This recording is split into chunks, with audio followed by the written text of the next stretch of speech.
جوش تبلیغ اور لوط علیہ السلام کی حکمت میرے پیغمبر میں ہے، یوسف کا حسن، عیسیٰ کا زہد اور موسیٰ علیہ السلام کا جلال میرے پیغمبر میں ہے۔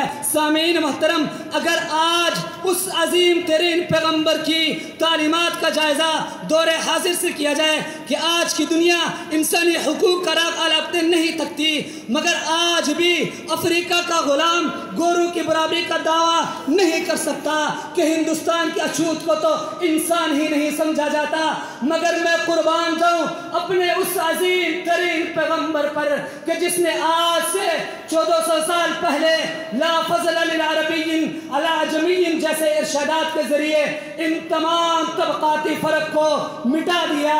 سامعین محترم، آج کے دانشور اس بات پر متفق ہیں کہ امانت و صداقت قائد کی بنیادی صفات ہوتی ہیں۔ سامعین محترم، دور نبوت سے پہلے ہی یہ دونوں صفات میرے عظیم ترین پیغمبر کی پہچان بن چکی تھی۔